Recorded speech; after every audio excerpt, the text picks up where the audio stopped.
നമസ്കാരം. നമുക്കെല്ലാവർക്കും ചിലപ്പോഴൊക്കെ സംസാരിക്കാൻ മടിയുള്ള പക്ഷെ വളരെ സാധാരണമായ ചില ആരോഗ്യ പ്രശ്നങ്ങൾ വരാറുണ്ടല്ലേ? അതിലൊന്നാണ് പൈൽസ് അല്ലെങ്കിൽ ഹെമറോയിഡ്സ്. പേടിക്കാനൊന്നുമില്ല. വളരെ സിമ്പിളായിട്ടുള്ള നമ്മുടെയൊക്കെ ജീവിതത്തിൽ എളുപ്പത്തിൽ ചെയ്യാൻ പറ്റുന്ന ചില മാറ്റങ്ങൾ. അതുവഴി എങ്ങനെ ഈ ബുദ്ധിമുട്ടിൽ നിന്ന് രക്ഷപ്പെടാമെന്നും ഇത് വരാതെ എങ്ങനെ നോക്കാമെന്നും നമുക്ക് നോക്കാം. നിങ്ങൾക്ക് ചിലപ്പോൾ മലവിസർജനം ചെയ്യുമ്പോൾ ഒരു ബുദ്ധിമുട്ടോ അസ്വസ്ഥതയോ ഒക്കെ തോന്നുന്നുണ്ടോ? ഇത് തുറന്നു പറയാൻ പലർക്കും ഒരു മടിയുണ്ടാകും.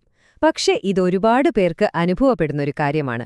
നിങ്ങളുടെ ദിവസത്തെ തന്നെ ഇതെത്രത്തോളം മോശമായി ബാധിക്കുന്നുണ്ടാകുമെന്ന് എനിക്ക് ഊഹിക്കാം. സാരമില്ല, നമുക്കൊരുമിച്ച് ഇതിനൊരു പരിഹാരം കാണാം. നിങ്ങളൊന്നോർക്കണം, നിങ്ങൾ ഒറ്റയ്ക്കല്ല ഈ പ്രശ്നം അനുഭവിക്കുന്നത്. ശരിയായ കാര്യങ്ങൾ അറിഞ്ഞാൽ ഇത് മാനേജ് ചെയ്യാൻ വളരെ എളുപ്പമാണ്. അപ്പോൾ ഈ ബുദ്ധിമുട്ടിൽ നിന്ന് എന്നേക്കുമായി ഒരു മോചനം നേടാൻ സഹായിക്കുന്ന ചില സിമ്പിൾ ലൈഫ് സ്റ്റൈൽ മാറ്റങ്ങളെക്കുറിച്ചാണ് നമ്മളിന്ന് സംസാരിക്കാൻ പോകുന്നത്. അപ്പോൾ നമുക്കാദ്യം ഇതിന്റെ കാരണം എന്താണെന്ന് നോക്കാം. എന്തുകൊണ്ടാണ് ഈ ഒരു ബുദ്ധിമുട്ടുണ്ടാകുന്നത്? പലർക്കും ഇതിന്റെ യഥാർത്ഥ കാരണം അറിയില്ല എന്നതാണ് സത്യം. പക്ഷെ സംഭവം വളരെ സിമ്പിളാണ്. ഈ അസ്വസ്ഥതയ്ക്ക് പിന്നിലെ പ്രധാന കാരണം ഒന്നേയുള്ളൂ: പ്രഷർ അഥവാ അമിതമായ സമ്മർദ്ദം. അതായത് നമ്മുടെ മലദ്വാരത്തിനു ചുറ്റുമുള്ള ഞരമ്പുകളില് അല്ലെങ്കിൽ രക്തക്കുഴലുകളില് ഒരുപാട് പ്രഷർ വരുമ്പോൾ അവ വീർത്ത് വരുന്നൊരവസ്ഥയാണ് ഈ ഹെമറോയിഡ്സ്. അപ്പോൾ നമ്മുടെ ലക്ഷ്യം എന്തായിരിക്കണം? ഈ പ്രഷർ കുറയ്ക്കുക, അത്രയുള്ളൂ. ശരി, അപ്പോ ആ പ്രഷർ എങ്ങനെ കുറയ്ക്കാം? നമുക്ക് പരിഹാരങ്ങളിലേക്ക് കടക്കാം. ഇതിലേറ്റവും പ്രധാനപ്പെട്ട ഏറ്റവും ഫലപ്രദമായ മാറ്റം നമുക്ക് വരുത്താൻ കഴിയുന്നത് നമ്മുടെ ഭക്ഷണത്തിലാണ്. ഭക്ഷണത്തിൽ തന്നെ ഒരു സൂപ്പർ ഹീറോ ഉണ്ട്. അതാണ് ഫൈബർ അഥവാ നാരുകൾ.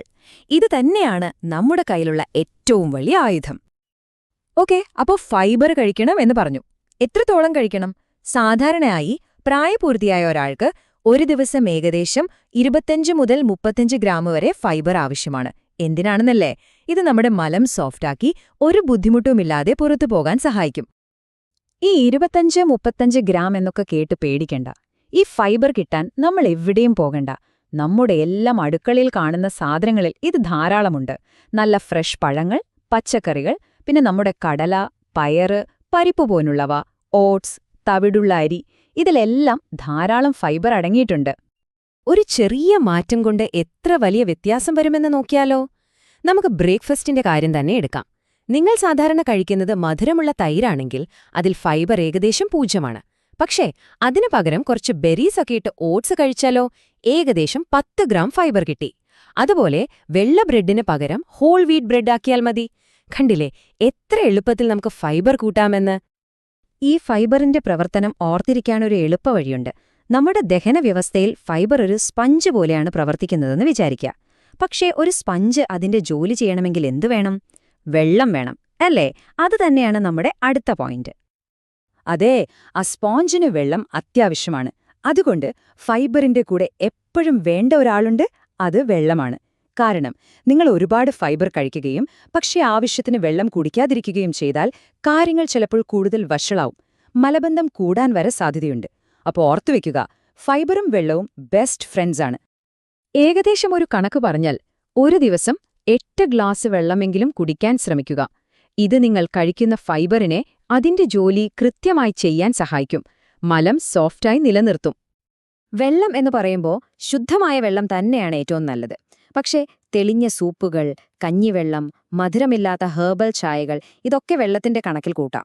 പക്ഷെ ഒരു കാര്യം ശ്രദ്ധിക്കണം: കാപ്പി, ചായ, മദ്യം പോലുള്ളവയൊക്കെ നമ്മുടെ ശരീരത്തിലെ വെള്ളം കുറയ്ക്കാൻ സാധ്യതയുണ്ട്. അപ്പോൾ അതിന്റെയൊക്കെ ഉപയോഗം കുറയ്ക്കുന്നത് നല്ലതാണ്. അപ്പോൾ നമ്മൾ ഭക്ഷണത്തിന്റെയും വെള്ളത്തിന്റെയും കാര്യം പറഞ്ഞു, അതായത് ശരീരത്തിനകത്തേക്ക് കൊടുക്കേണ്ട കാര്യങ്ങൾ. ഇനി നമ്മൾ ശ്രദ്ധിക്കേണ്ടത് നമ്മുടെ ചലനങ്ങളെക്കുറിച്ചാണ്. അതെ, വ്യായാമം.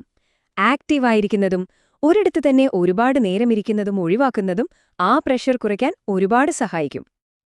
ശരിക്കും പറഞ്ഞാൽ നമ്മുടെ ഏറ്റവും വലിയ ഒരു ശത്രു എന്ന് പറയുന്നത് മണിക്കൂറുകളോളം ഒരേ സ്ഥലത്തിരിക്കുന്നത് തന്നെയാണ്. ഈ ഇരിപ്പ് നമ്മുടെ മലാശയത്തിലെ രക്തക്കുഴലുകളിൽ നേരിട്ട് സമ്മർദ്ദം കൊടുക്കും. ഇതിനെന്തു ചെയ്യാൻ പറ്റും? വളരെ സിമ്പിളാണ്. ഒരു ടൈമർ വെക്കുക. ഓരോ മണിക്കൂർ കൂടുമ്പോഴും ഒന്ന് എഴുന്നേറ്റ് നിൽക്കുക, കുറച്ചൊന്ന് സ്ട്രെച്ച് ചെയ്യുക, പറ്റുമെങ്കിൽ ചെറിയൊരു നടത്തം, ലിഫ്റ്റിനു പകരം സ്റ്റെപ്പ് കയറുന്നത് ശീലമാക്കുക. ഇതൊക്കെ ചെറിയ കാര്യങ്ങളാണെന്ന് തോന്നാം, പക്ഷെ വലിയ വ്യത്യാസമുണ്ടാക്കും. ഓക്കെ, അപ്പൊ നമ്മൾ കൂടുതൽ ചലിക്കുന്നതിനെക്കുറിച്ച് പറഞ്ഞു. പക്ഷേ അത്ര തന്നെ പ്രധാനപ്പെട്ട, എന്നാൽ പലരും ശ്രദ്ധിക്കാതെ പോകുന്നൊരു കാര്യമുണ്ട്. അതാണ് നമ്മുടെ ടോയ്ലറ്റ് ഹാബിറ്റ്സ്. അതെ, അവിടെ നമ്മൾ വരുത്തുന്ന ചില തെറ്റുകളാണ് പലപ്പോഴും പ്രശ്നം വഷളാക്കുന്നത്. ടോയ്ലറ്റിൽ പാലിക്കേണ്ട 3 സുവർണ നിയമങ്ങളുണ്ട്. 1. പോകാൻ തോന്നുമ്പോൾ ഒരിക്കലും പിടിച്ചുവെക്കരുത്, ഉടനെ പോവുക. 2. ടോയ്ലറ്റിലിരുന്ന് ശക്തിയായി മുക്കരുത്, റിലാക്സ് ചെയ്യുക. 3. ഒരുപാട് നേരം അവിടെ ഇരിക്കരുത്. പ്രത്യേകിച്ച് ഫോണൊക്കെയായി ടോയ്ലറ്റിലിരിക്കുന്ന ശീലമുണ്ടെങ്കിൽ അത് ഇന്നത്തോടെ നിർത്തുക. ഈ 3 കാര്യങ്ങൾ മാത്രം ശ്രദ്ധിച്ചാൽ മതി. ശരി, അപ്പോൾ നമ്മൾ 3 പ്രധാനപ്പെട്ട കാര്യങ്ങൾ ചർച്ച ചെയ്തു അല്ലേ? ഫൈബർ, വെള്ളം, പിന്നെ നമ്മുടെ ചലനം. ഈ 3 കൂടി ചേർത്താൽ നമുക്ക് ദീർഘകാലത്തേക്ക് ഒരു സമാധാനം കിട്ടാനുള്ള ഒരു അടിപൊളി പ്ലാൻ തയ്യാറാക്കാം. ഇതാ നോക്കൂ, നിങ്ങളുടെ ഡെയിലി ആക്ഷൻ പ്ലാൻ. ഓരോ ദിവസവും ശ്രദ്ധിക്കേണ്ട കാര്യങ്ങൾ: ഫൈബർ ഏകദേശം 25-35 ഗ്രാം, വെള്ളം ഒരു 8 ഗ്ലാസ്, പിന്നെ ഒരു 30 മിനിറ്റ് വ്യായാമം. എങ്ങനെ തുടങ്ങുമെന്നോർത്ത് ടെൻഷൻ അടിക്കണ്ട. ഓരോ നേരത്തെ ഭക്ഷണത്തിന്റെ കൂടെ ഒരു പഴം കഴിച്ചു തുടങ്ങാം. കയ്യിലൊരു വെള്ളക്കുപ്പി എപ്പോഴും കരുതാം. ഉച്ചയ്ക്ക് ശേഷം ഒരു 10 മിനിറ്റ് നടക്കാം. കണ്ടോ, എത്ര സിമ്പിളാണ്. അപ്പോ ഞാൻ നിങ്ങളോടൊരു ചോദ്യം ചോദിക്കട്ടെ. ഈ പറഞ്ഞവയിൽ ഏത് ഒരു ചെറിയ മാറ്റമാണ് നിങ്ങൾ ഇന്ന് തന്നെ നിങ്ങളുടെ ജീവിതത്തിൽ കൊണ്ടുവരാൻ പോകുന്നത്? ഒരു പഴം കൂടുതൽ കഴിക്കാനാണോ? അതോ ഒരു ഗ്ലാസ് വെള്ളം അധികം കുടിക്കാനാണോ? ഓർക്കുക, നിങ്ങളെടുക്കുന്ന ഓരോ ചെറിയ സ്റ്റെപ്പും വലിയൊരു ആശ്വാസത്തിലേക്കുള്ള യാത്രയുടെ തുടക്കമാണ്.